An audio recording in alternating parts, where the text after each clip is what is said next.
જીતુભાઈ વાઘાણી, મુખ્યમંત્રી વિજયભાઈ રૂપાણી, ભાજપના અન્ય અગ્રણી નેતાઓ આઈ.કે. જાડેજા સાહેબ, હર્ષદ પટેલ સાહેબ, તમામ લોકો ઉપસ્થિત રહ્યા. સાથોસાથ કોંગ્રેસના ભરતસિંહ સોલંકી, મનીષભાઈ તોશી અને અન્ય અગ્રણી નેતાઓ પણ આ કાર્યક્રમમાં સામેલ થયા છે, આ કાર્યક્રમમાં ઉપસ્થિત રહ્યા છે. વીટીવીના કામને, વીટીવીના કાર્યને બિરદાવવા અને આગળ પણ વીટીવીને પ્રોત્સાહન કરવા માટે રાજકીય હસ્તીઓ, ઉદ્યોગપતિઓ, વિવિધ ક્ષેત્ર સાથે જોડાયેલી હસ્તીઓ એટલા માટે જ આ ઉજવણીમાં ઉપસ્થિત થઈ છે.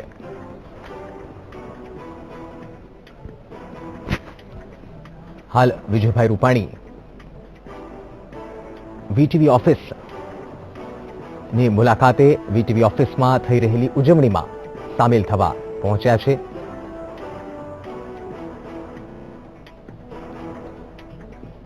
આ ઉજવણીમાં વિવિધ ક્ષેત્રથી જોડાયેલા અગ્રણીઓ, ઉદ્યોગપતિઓ પણ ઉજવણીમાં સામેલ થયા છે. 5 વર્ષ સફળતાના દર્શક મિત્રો, આ 5 વર્ષમાં અનેક ઉતાર ચઢાવ રાજ્યમાં પણ આપણે જોયા, અમદાવાદ શહેરમાં પણ આપણે જોયા.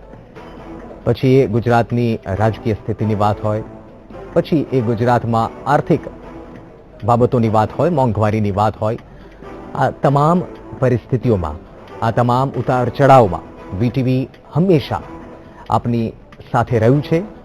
અને દર્શક મિત્રો, વીટીવી પરિવાર આપને વિશ્વાસ અપાવે છે કે આગળ પણ આપની સાથે રહેશે, આપના અવાજને વાંચા આપશે, આપની માંગને સરકાર સુધી પહોંચાડવા હંમેશા પ્રયત્નશીલ રહેશે.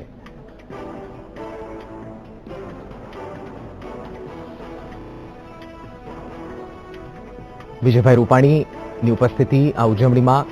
વિજયભાઈ રૂપાણીએ વીટીવી ઓફિસની મુલાકાત લીધી, ન્યૂઝ રૂમની મુલાકાત લીધી, પ્રોગ્રામિંગ રૂમની મુલાકાત લીધી, પ્રોડક્શન કંટ્રોલ રૂમની મુલાકાત લીધી અને ત્યારબાદ વીટીવીના સ્ટુડિયોમાં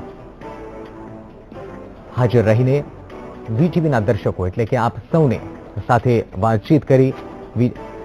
વિજયભાઈ રૂપાણીને આપણે ચૂંટણીલક્ષી સવાલ પૂછ્યા, ભ્રષ્ટાચારલક્ષી પણ સવાલ પૂછ્યા અને આ તમામ સવાલોના જવાબદારી સમજી અને પોતાનો ફરજ સમજી વિજયભાઈ રૂપાણીએ આપ્યા.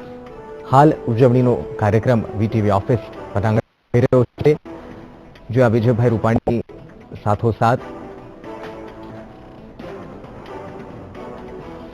હસ્તીઓ પણ ઉપસ્થિત